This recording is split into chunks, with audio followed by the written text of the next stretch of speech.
인생의 무덤, 삶의 무덤이라는 삭막한 단어로 표현되기도 하며 죽어서도 같은 무덤에 들어가지 않는 개소리가 로맨틱하게 들리는 것이 있다. 바로 결혼이다. 인생의 동반자를 얻기 위해 시작한 모험이 성공적일 수도 있고 인생의 왼수를 얻게 될지도 모르는 결혼. 오늘은 일본의 결혼 문화에 대해 이야기하려고 한다. 나는 결혼식을 일본에서 올렸기에 조금 더 생생한 이야기를 전할 수 있을 거라고 생각한다. 결혼식을 올리고 혼인신고를 하는 한국과는 다르게 일본은 혼인신고를 먼저 한다. 사귀다가 프로포즈를 하고 결혼식을 올리고 같이 사는 게 일반적인 한국의 모습이라면 일본은 연애를 하다가 동거를 하게 되고 그러다가 혼인신고를 하거나 동거를 시작하면서 혼인신고를 한다.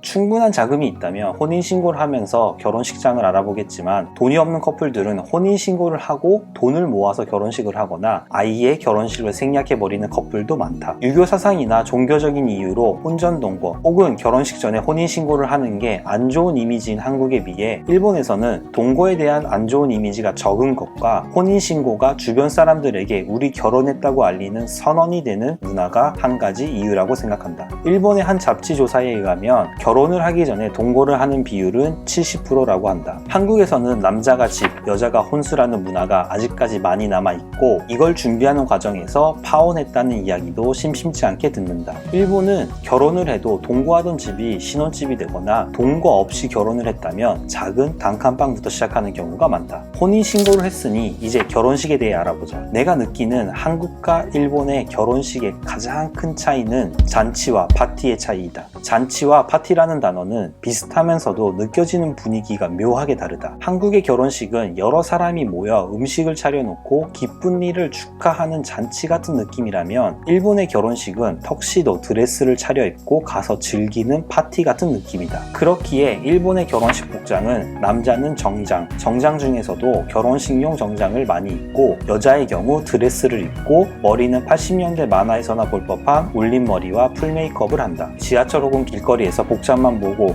결혼식 가는구나 혹은 결혼식 갔다 왔구나 라는 것을 한눈에 알 수 있다. 음식 또한 뷔페 스타일은 거의 찾아볼 수 없고 코스 요리로 나온다. 그래서 결혼식을 준비하는 입장에서는 몇 명이 올지 정확히 알아야 인원수의 요리를 준비할 수 있다. 그래서 청첩장을 보낼 때 참석 여부를 묻는 종이도 같이 넣어서 보내고 청첩장을 받은 사람은 참석 여부를 체크해서 답장을 보낸다. 참석 여부뿐만이 아니라 음식 알레르기도 다 체크하고 거기에 맞게 음식을 준비한다. 어린 자녀와 함께 참여한다고 알려주면 어린이용 코스를 따로 준비한다. 청첩장을 돌리는 범위도 한국과는 많이 다르다. 내가 개최하는 파티에 모르는 사람을 초대하지 않는다. 그렇기에 부모님의 지인은 초대하지 않고 초대를 한다고 해도 면식이 있거나 부모님의 베프 정도이다. 일본 결혼식의 평균 하객 수는 신랑 신부 양쪽의 가족 친지를 다 합쳐서 66명이다. 결혼식 당일 축하하는 의미로 내는 축의금에도 차이가 있다. 한국은 20년 전까지만 해도 축의금은 3만원이었다. 제일 큰 단위의 지폐 3장 넣으면 충분하다고 생각해서였을 것이다. 13년 전 5만원권이 나오고 축의금은 3만원에서 5만원으로 변화했다. 지폐 한 장만 내도 이전 3만원보다는 큰 금액이기 때문이다. 5만원권이 발행되고 13년이 지난 지금 친한 사이에 지폐 한 장만 내는 건 성의 없어 보이니 2장을 내는 사람이 늘어났다. 요즘엔 관계에 따라 3만원, 5만원, 7만원, 10만원이라는 게 인터넷에 퍼지면서 공식처럼 되어가고 있는 것 같다. 반면 일본의 가장 큰 단위의 지폐는 만엔이고 축의금은 제일 큰 단위의 만엔짜리 3장이 기본이다. 그리고 일본의 결혼 미신 중에 축의금은 짝수로 되면 안 된다는 게 있다. 짝수는 깨끗이 나눠 떨어지기에 떨어지다. 즉 헤어진다는 의미로 해석되기에 지폐를 홀수로 넣는 게 일반적이다. 다만 9만엔은 내면 안 되는 숫자로 여겨진다. 숫자 9를 일본어로 읽으면 쿠라는 발음이 되고 쿠라는 발음이 고생하다의 한자 발음과 똑같기 때문이다. 한국은 빠른 디지털화 덕분에 깨끗한 새 돈을 봉투에 담지 않고 카톡으로 송금하는 경우도 많아진 것 같다. 반면 아직 아날로그적인 감성이 많이 남아있는 일본은 축하, 감사를 전할 때 송금하는 건 성의가 없어 보일 때가 있다. 축의금의 봉투도 흰 봉투가 아닌 화려한 축의금 전용 봉투를 사용한다. 이 봉투만 500엔에서 비싸면 1000엔까지도 한다. 나는 한국 친구 결혼식에 이 봉투에 축의금을 넣어서 냈는데 축의금을 받는 사람의 놀라면서 당황해하는 표정이 아직도 기억난다. 일본인 와이프와 한국 결혼식에 몇 번 참석했는데 와이프가 일본과 다르다고 했던 것이 생각났다. 결혼식 전에 사진 촬영이다. 한국 결혼식에 가면 신부가 웨딩드레스를 입고 하객들과 사진 찍는 부스도 따로 있다. 하지만 일본에서는 이 파티의 주인공인 신부를 신부를 식전에 공개하지 않는다. 하객들이 신부를 처음 볼 수 있는 건 식장의 문이 열리고 신부가 버진로드를 걸어갈 때다. 일본의 결혼식 진행도 한국과 차이점이 있다. 일본의 결혼식은 보통 본식, 피로연, 2차 이렇게 세 가지로 나뉜다. 본식은 말 그대로 결혼식이며 결혼식이 끝나면 하객들은 피로연 회장으로 이동한다. 피로연 회장에는 자리마다 이름표가 있어 자기 이름이 써져 있는 자리에 앉으면 코스 요리가 나오기 시작하고 피로연 회장에 신랑 신부가 다시 한번 입장한다. 피로연을 재밌게 하기 위해 신랑 신부의 연애 과정 혹은 성장 과정을 영상으로 만들기도 하며 참석하지 못한 친구들이 찍어준 축하 영상을 틀어주기도 하고 이런저런 이벤트를 하기도 한다. 신랑 신부는 테이블을 돌아다니며 와주셔서 감사하다고 인사를 하며 술과 음식을 즐긴다. 분위기가 무르익었을 때 신랑 신부는 몰래 퇴장하고 옷을 갈아입고 다시 등장한다. 이걸 일본에서 오이로나옷이라고 하는데 턱시도, 웨딩드레스에서 파티용 정장과 드레스로 갈아입기도 하고 키모노로 갈아입기도 한다. 나와 와이프는 결혼식 때 한복으로 갈아입었다. 피로연이 끝날 때쯤엔 신랑 신부가 부모님에 대한 편지를 읽고 양가 부모님 대표 한 분씩 신랑 신부에게 잘 살라는 의미가 담긴 편지를 읽으면 눈물바다와 함께 피로연이 끝난다. 피로연이 끝나면 자기 자리에 놓여져 있는 선물을 가지고 하객들은 퇴장한다. 이 선물을 일본에서 히키데모노라고 하는데 참석해주셔서 감사하다는 의미로 신랑 신부 측이 준비한 선물이다. 보통 선물의 가격은 5,000엔에서 10,000엔 사이의 물건을 준비한다. 하객들이 퇴장하면 일단 결혼식은 끝나고 그날 저녁 2차 파티를 한다. 2차는 파티장을 빌려서 하는 경우가 많지만 분위기 좋은 이자카야나 음식점에서 하기도 한다. 신랑 신부의 친구나 직장 동료들이 참석하며 결혼식에서 편하게 나누지 못한 이야기를 나누며 서로의 친구를 소개한다. 여기서 신랑 측 친구와 신부 측 친구가 커플이 되는 경우도 적지 않다. 지금까지 설명한 건 어디까지나 평범한 결혼식의 이야기고 2차를 생략하는 경우도 있으며 가족끼리만 하는 스몰 웨딩의 경우 피로연까지 생략하고 결혼식을 올린 후 다같이 식사 한 끼로 끝내는 경우도 있다. 이런 일본의 결혼식은 하나부터 10까지 전부 커스텀이 가능하다. 턱시도와 드레스부터 시작해서 코스 요리도 식장에서 준비한 기본 코스 이외에 에피타이저, 스프, 빵, 샐러드, 메인 1, 메인 2, 디저트, 커피를 자유롭게 변경할 수 있다. 기본 코스에서는 일반 스테이크인데 최고급 와규 스테이크로 바꾼다든지 말이다. 요리를 이것저것 손대면 보통 4,000에서 5,000엔이 추가되며 50명이 온다고 하면 20만엔에서 25만엔이 추가된다. 이것뿐만 아니라 피로연 테이블에 테이블 크로스, 테이블에 올려놓는 꽃병과 꽃, 음료 주문을 편하게 하기 위해 자리마다 놔두는 드링크 메뉴, 먼저 도착하신 하객분들에게 대접하는 웰컴 드링크, 식장 내부도 세세하게 꾸밀 수 있다. 선택장애가 있으면 결혼 준비가 고통의 연속이고 당연한 이야기지만 이쁘고 좋은 걸 선택하면 결혼식 비용도 눈에 띄게 올라가 또 한 번 고통이다. 일본 최대 결혼 잡지 제쿠시에 따르면 약혼부터 신혼여행까지 일본인들이 결혼이라는 이벤트에 쓰는 돈이 평균 469만엔이라고 한다. 이러니 일본에서 결혼식을 생략하는 커플도 점점 많아지고 있다. 여담으로 일본에서 제일 화려하고 성대하게 결혼식을 하는 지역은 나고야다. 모두가 그렇지 않지만 일본 국내에서도 나고야 결혼식의 성대함과 화려함은 유명하다. 일본 여자친구가 있고 결혼 생각이 있는데 나고야 출신이면 돈 진짜 많이 모아야 된다.